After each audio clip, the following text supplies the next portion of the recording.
Welcome to the Following Films podcast. I'm Chris Maynard, your host. Today I had the chance to sit down with Kim Miles, cinematographer on Welcome to Marwen, the Michael J. Fox documentary Still, Champions, and Lost Ollie.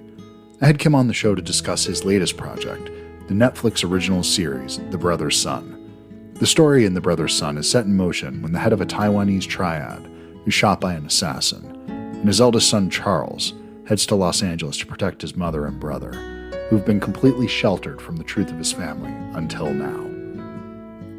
Before our conversation with Kim, I'd like to take a moment to thank our sponsor, Bookman's, an independent bookstore that believes in the magic of storytelling and the cinematic arts. If you're looking to expand your collection of films, music, or books, visit your nearest Bookman's and discover something truly wonderful. If you haven't already, please follow the Following Films podcast on Spotify to show your support. This will help us to continue to bring you in-depth conversations with the talented individuals who shape the world of cinema. The Brother's Sun premieres on Netflix January 4th. I hope you enjoy the show. Thanks. Fair enough. Thank you again, Kim, for taking the time to do this today, man. I really appreciate it. Oh, I'm glad. Thank you for doing it on a Sunday. I'm sorry about our horrible work schedule. No, Sundays work great for me. No work, no kids. It's they're kind of just hanging. They're still sleeping in right now, so it's perfect. Right. It's a great time to do it. So I appreciate it. Where are you at? I'm in Winnipeg. Winnipeg. Oh, nice. Yeah. What's going on up there? Making a Lionsgate movie based on the book that I didn't know, but people seem to know, called The Best Christmas Pageant Ever. Not familiar with it. Yeah, apparently it's people hold it near and dear and stuff. When I saw the title, my agent and I were like, but it's really great. Kind of a heartwarming Christmas movie. We were trying to make a new classic. Maybe we'll see. There you go. Nice. Well, I think you've done that a couple times already in your career, where you've been involved in some things that definitely are going to have some legacy. So, you're one of those guys that has had work that I could imagine just diving into any one of these, and then it's always what's the thing we're supposed to be talking about today? All right, I'll watch that and get through that and it'll be fine, but I really want to ask all these questions about this other stuff, especially having devoured Yellow Jackets in about 3 weeks ago.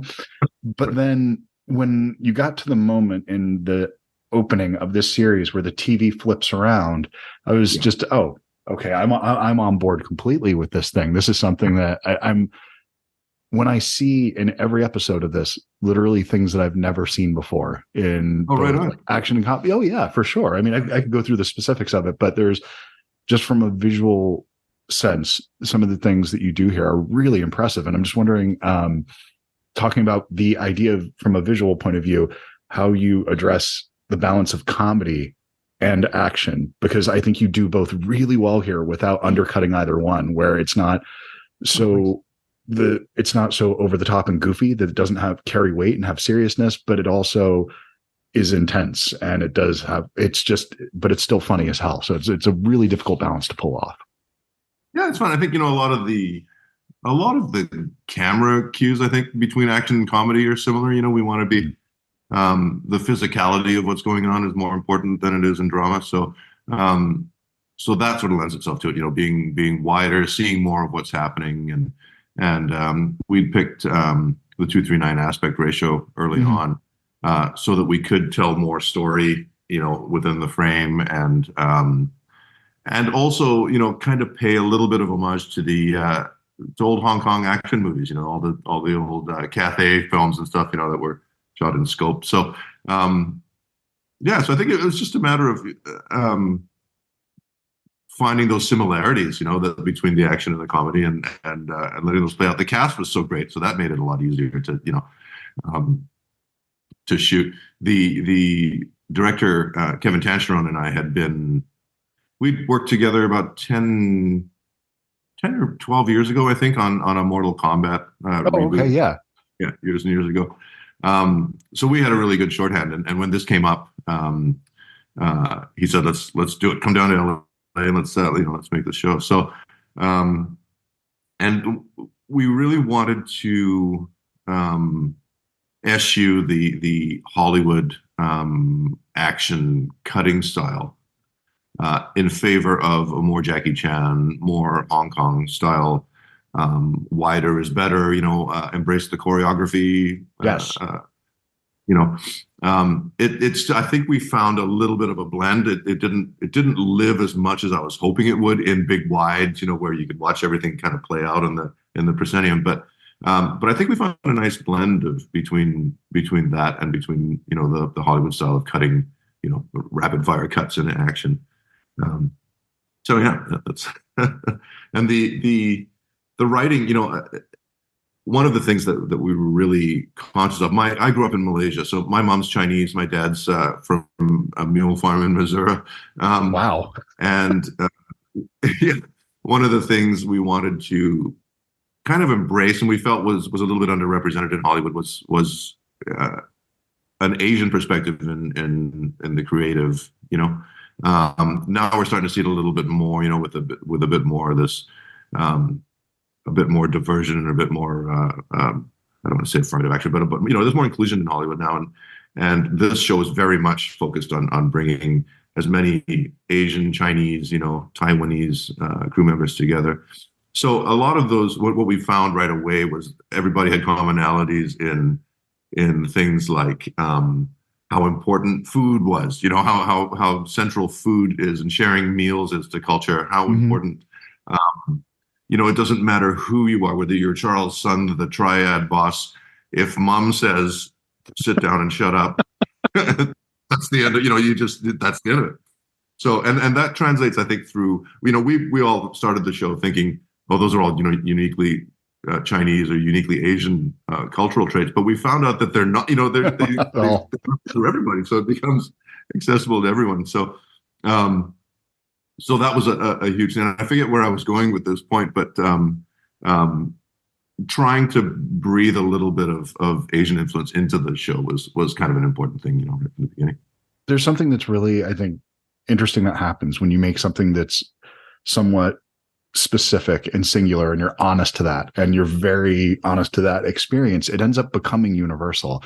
I think when you attempt to speak to a larger audience, you end up just making something that doesn't really connect with anybody. But if you make something that's highly specific, it becomes, you speak to truths that we all go through, even though we think they're unique unto ourselves, that they're actually, it's the same shit everywhere. Yeah. And that's very true. And there's so much, in this world, where we're all sort of rediscovering different cultures and rediscovering each other as human beings. I remember growing up in Malaysia, which I'm probably going to get in trouble for this, is to me the most harmonious racist country in the world.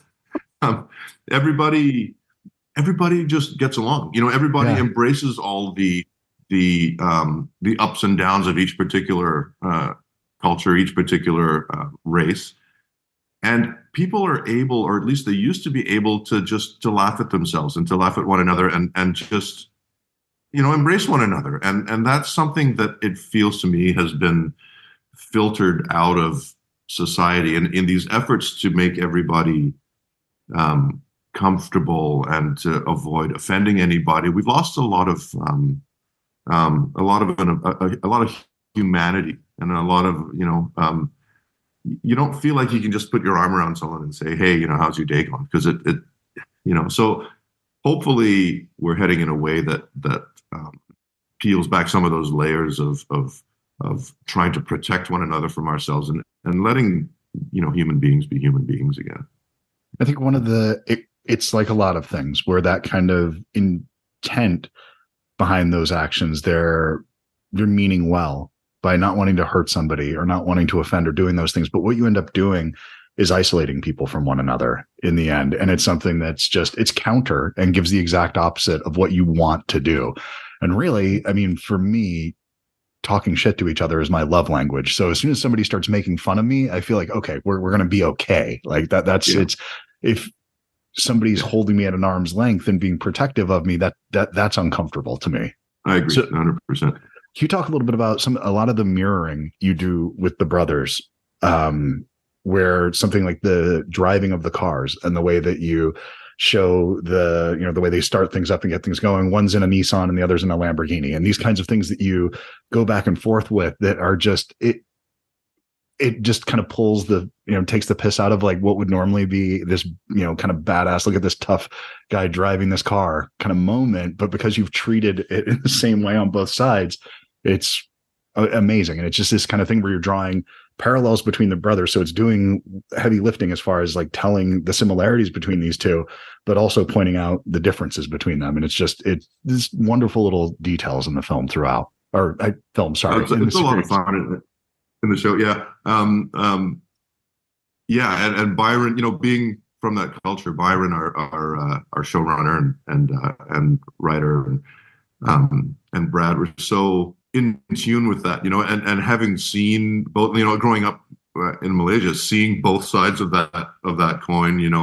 I went to an international school, and there are kids that show up in Lamborghinis, that come from families that have wealth that you wouldn't, Yeah. But there's also kids that are just, like Sam is in this show, that are just hard workers, that are just there to try to make a difference and try to get through so yeah, it was a lot of fun putting Charles, the city slicker, and behind the wheel of the Nissans getting through town. Yeah, it was a lot of fun. We did a lot of stuff visually to differentiate the two worlds. We were using a different set of lenses in Taiwan, or Taiwan, I should say. I didn't actually go to Taiwan. Than we did in San Gabriel. We wanted to keep the Taipei side of things really slick and really neon and very, very cool, sort of modern colors, and then kind of play the stereotype of Los Angeles, Hollywood, on itself, and when we finally get to LA, it's this kind of dusty, sort of washed out San Gabriel Valley, right? Where people drive Nissans and live in little houses that are, on a street where the street light outside the kitchen blasts the entire kitchen with this orange light. The backstory we said was, we had a chat early on when we were shooting that first sequence, which was the giant fight in the kitchen when Charles first comes to LA. Yeah. I think it was Brad, producer, came by and said, "How come? Like, why is it so bright with that orange light?" And I said, "Because nobody wanted to buy this house because that street light was outside, and Mama's son saw an opportunity to get some real estate for cheap, and we can always live with that. That's fine, So that was so there's all sorts of little sort of backstories, and whether those are real justifications or just ways that we kind of explain things away on the day. We just had a lot of fun with that. Well, there's something that happens when you do that, though, whether it's just by, design, or it's something that you're simply saying, well, this is what we have, let's work with it, where it feels more honest. When you go to in that kitchen, it feels like this isn't a Hollywood set. This is just, it feels more lived in. It feels more natural. It feels more real. When you go to the college and he's in that small little room taking the test, it doesn't feel like it's whenever you have those tests in a Hollywood film, it's usually this giant room with 500 kids sitting there in a lecture hall, which happens in schools, of course, but that doesn't feel like that's what this would have been. And it just feels more honest, even though if that was something that was, you wanted to be in the lecture hall, but because of time or constraints or whatever it was, you end up there. It still works though. Yeah. Yeah. And there was a kind of a banality to just being, excuse me, there's the romance of, sending your, again, coming from Malaysia, a lot of my friends went overseas to go to school. They went to Ivy League schools, places in the UK and in Australia. And you have this sort of fantasy that they're attending these oaken halls, and it's all, so the community college aspect of this was just hey, here's the reality. You've got the romantic side of it. And here he is in a room with aluminum windows, and, so that was awesome. This is going to be something that's like hyper specific, but there was a moment, I don't know if this is a visual reference or not, but when you went to, there's this, I don't want to give anything away, but there's a guy who's dealing in animals.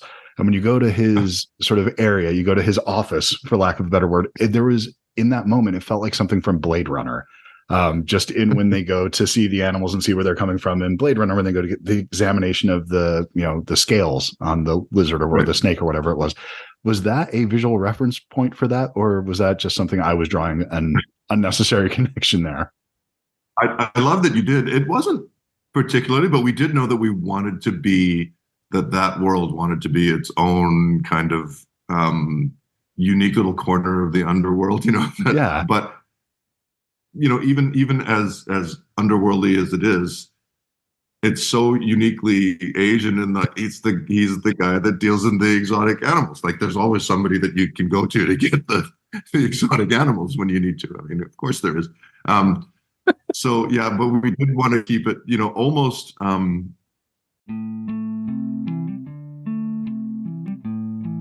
Today's episode of the Following Films podcast is brought to you by Bookman's. So the last time I went into Bookman's, I went straight over to the movie section, as I often do, and I was so excited because one of my favorite things that happens when I go in there, I'm looking for a movie and I don't know exactly what I want to see, something I've been meaning to see, and there's a blind spot. And when I saw East of Eden, I was super excited because it's a movie I've been wanting to see for years, but for whatever reason, I've just never gotten around to it. So the film adaptation of John Steinbeck's East of Eden, it's a powerful cinematic achievement. I know I'm not the first person to say this, but it absolutely does justice to the novel's what can only be described as profound themes and the complex characters. It's directed by Kazan and features outstanding performances from the whole cast, but mainly here by James Dean as Cal Trask. The film captures the essence of the book while adding its own visual and emotional dimension. The cinematography, which looks absolutely incredible in 4K, captures the rugged beauty of the California landscape. So it sets the stage for this intense family drama that unfolds throughout the film. And the screenplay manages to condense this complex novel that is East of Eden without feeling truncated. It makes this really intricate plot, takes that and then just condenses it down and really only gets the essential elements of it. And all the themes are still intact with love, jealousy, and the struggle between good and evil. That's all there. And it doesn't feel like a lesser than. It feels like a complement to. If you've read East of Eden and haven't seen the film, definitely catch up on it. Highly recommend it. If you've only seen the film and haven't read the book, definitely check out the book as well. It's worth your time. But in the movie, James Dean's portrayal of the troubled Cal, it's nothing short of iconic. It showcases his raw talent and charisma. The supporting cast is also incredible, especially Julie Harris, I think, does an equally compelling job here with just an outstanding performance. And there's a depth and authenticity to these characters that wasn't very common for this time. So it's something pretty remarkable here. East of Eden, it's absolutely a classic that continues to resonate to this day, still holds up. I think that's mainly because of its exploration of human nature and the complexity of family dynamics. It's a timeless masterpiece that deserves a place in the annals of cinematic history. I think it's there. It just took me a long time to catch up with it. This is a must-watch for anyone who appreciates powerful storytelling and exceptional performances. So remember, next time you go to Bookman's, they have your cool covered. Hope you enjoy the rest of the show. Not that he designed the place, to be like that, but it's almost self-consciously over stylized just for the sake of it, because we could. It was yeah, it was lots of fun.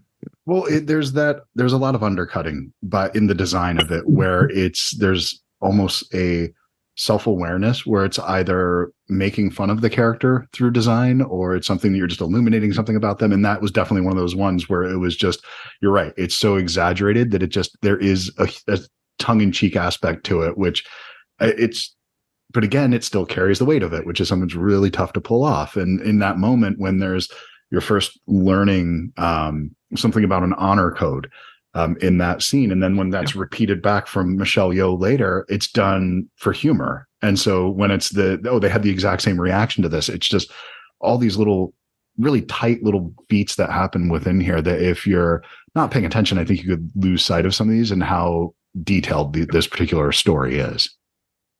Yeah, there was a lot of attention paid to that. I personally, Kevin Tancher and I were talking about movies and how you get so much more satisfaction when you see a show or a movie and you feel as though, life is this long linear kind of thing.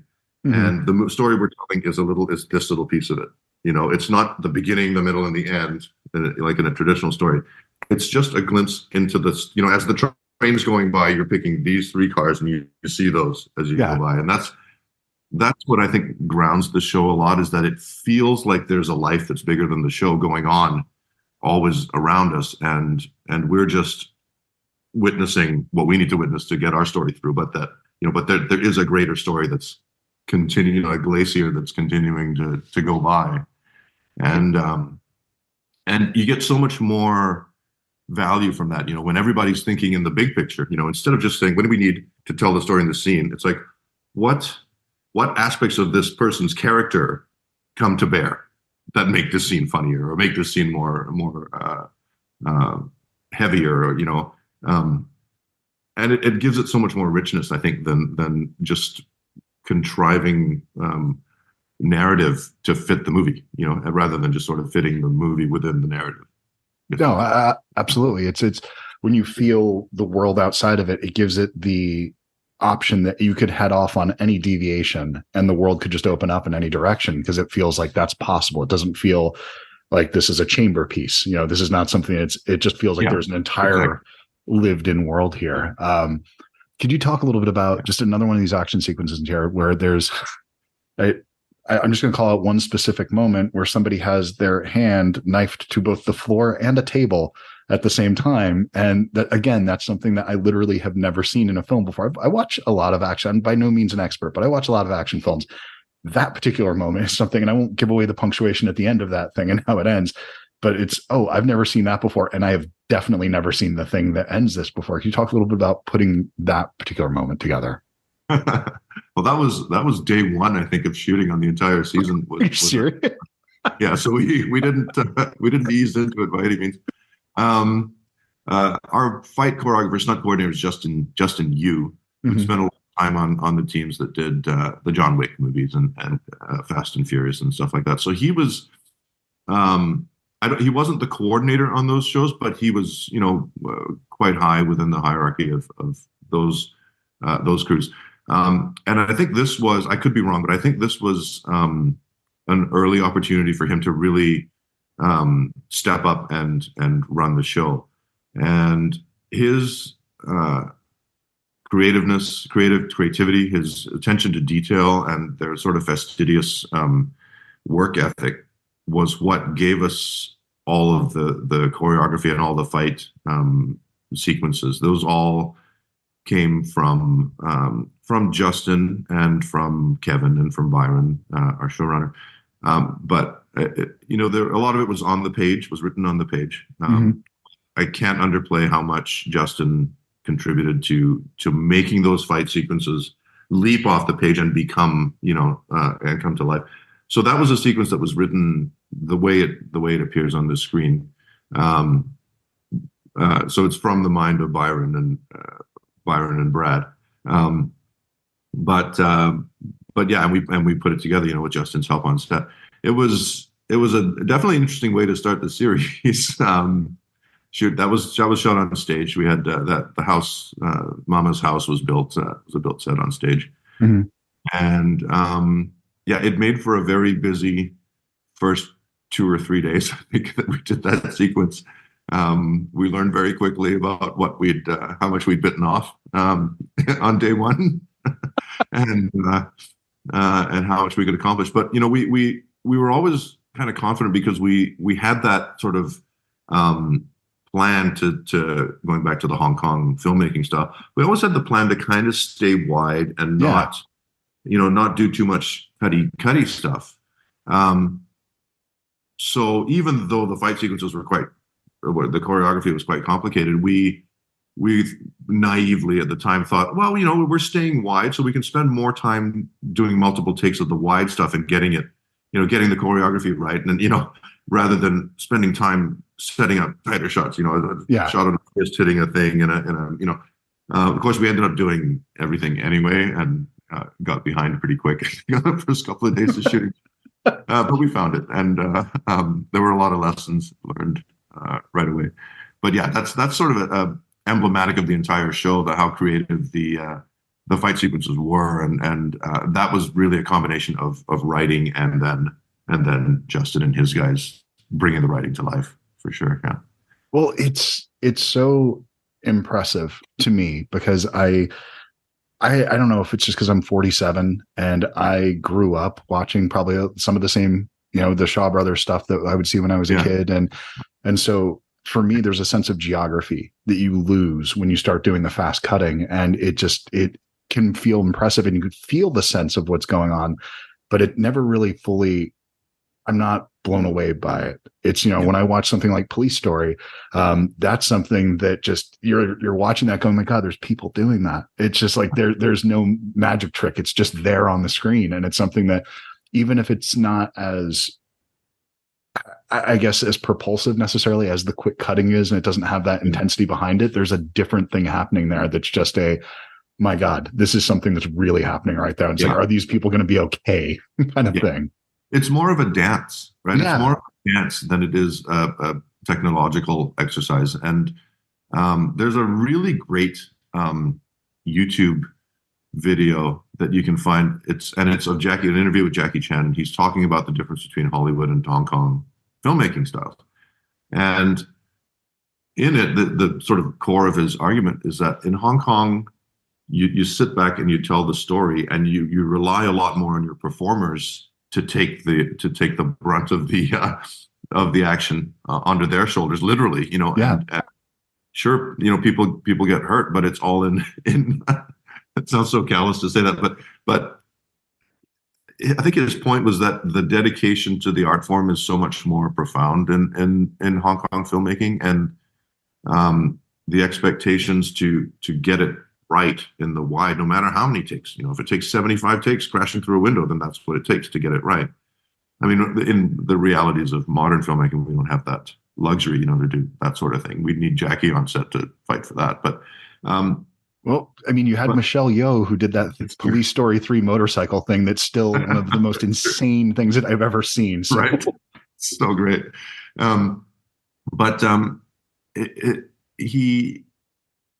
That video really illustrates his points with like, here's how it plays in the ballet in the wide.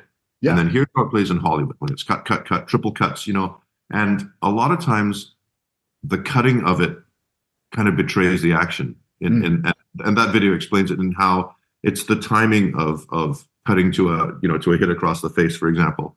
And his point being that a lot of Hollywood editors don't back the shot up enough when they triple cut something, and you miss the impact of the hit, or of the explosion, or of the whatever it is that's happening. And his other point that was really interesting, that we kind of took to heart a bit of this, was that in a Hollywood movie or in a Hong Kong movie, you're always looking at an underdog and a Samson and Goliath, right? David and Goliath, yeah. David and Goliath, sorry. And you always end up rooting for the underdog. It's always the underdog that falls behind. It's always the underdog that the audience gets behind. And the solution to the fight, and the resolution of the fight in the end, is the underdog coming up with something clever and outwitting the bad guy. Yeah. Whereas in Hollywood, it's fight, cut. Nobody knows what's happening, and then somebody pulls out a gun and gets shot, or there's an explosion, and then it's over. So there's the resolution to, like, the very fundamentals of the motivation for the sequence in the beginning and the resolution of the sequence are so opposite between Hong Kong and Hollywood, that so we were trying to embrace that and give the fight sequences a little bit more soul, a little bit more heart, get the audience behind the underdog. Well, you do. It's hard not to pull for people that are fighting inflatable dinosaurs at some point in the series. So it's just, and I think that there is you give that the room to breathe, but you also do some of the tighter cutting in that, which just feels like there's this absurdity to use that Hollywood style ending in that moment, or Hollywood editing rather, in that moment, that I really appreciated. I laughed out loud when I read that scene. I was like, this is the best thing I've ever read. And that was honestly on when we were shooting that sequence, we'd picked this location that worked geographically really well for the sequence, but didn't work at all for sun direction. And early on, I was just having to tell myself, look, we're just going to have to abandon the idea of shooting everything in a nice backlight and keeping it all, not romantic, but good looking. Yeah.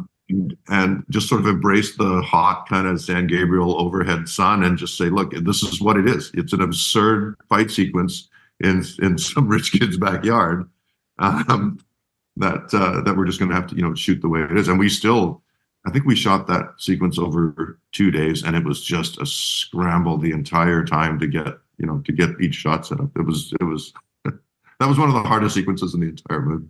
Like there's actually something when I'm watching this with my wife, I'm like, how the hell did they keep these things inflated? Like I've had my kid wear one of these things and I can't keep it up for 10 minutes when he's just walking around trick-or-treating, let alone people pulling off fight sequences with these things on. So that was among the challenges for sure. Yeah. Good. Okay. That's one of those things I said that couldn't have been. I'm like, that's Hollywood magic right there, making those things work for that long. I know there's no way that was real. Yeah. And then I don't know if you remember the final shot of that sequence when the brothers come the Jurassic Park thing, the banner. We were like, we can't not do this. We have to do this. We need a banner that said. So the Chinese text on the banner says, "When dinosaurs ruled the earth." Well, I mean, I caught it because it was when they were first walking in, because you show it and it's that black banner with the red font on it. You're like, oh, that's I don't speak. I can't read this, but I think that's what that's going for right there. And then of course at the end you're like, of course. All right, this is fun. I mean, and that's something I could show my. There's a lot in here I wouldn't show my 8-year-old, but I could show him that moment, and I think he would really appreciate that scene. Yeah. So. Yeah. But this is I'm having a blast with this thing. I only got just this morning the first 2 episodes in, and you've ruined my weekend, man. Because I know that I'm gonna be after this, gotta go pick up my kid coming home, and I'm gonna watch another 6 episods of this thing today. So I'm gonna be knocking this out because this is. Well, I hope you really enjoy it. If you keep up what I've seen so far, that's it. If you can pull this off and somehow keep this, which I think you will, I feel like I'm in comfortable hands at this point. So I have faith this is going to keep up. I think it holds together. Yeah. Good. Sure. Awesome. Well, congratulations, man. You got something really special here. And I can't wait for people to see this, because I think this is going to be one of those ones that people share for a while. So a lot of things in the streaming world become somewhat disposable. I think this one's going to stick around for a while, man. All right. I'm glad you feel that way. That's great. Awesome. Well, it was really nice to meet you, Kim. I appreciate it, man. And I'm looking forward to whatever you got coming down the pike next, even if it is a Christmas special. You got good taste. So I trust what you choose to do. Oh, thanks. That's very kind of you to say. Awesome. Thank you, man. Take care. Enjoy the rest of your Sunday, man. Thanks. Bye-bye. Time enough to figure you out. Time enough to write this down. Wish me luck, give me hope.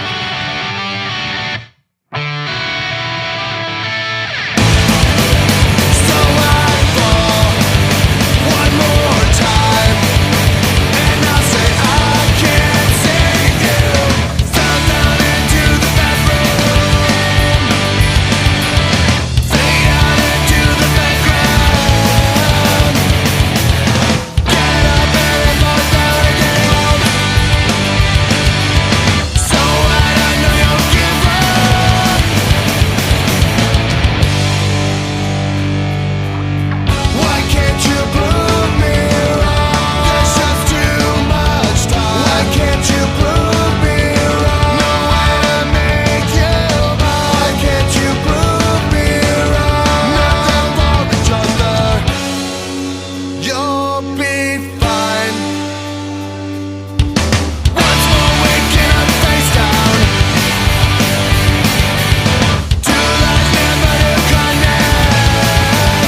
voice crack.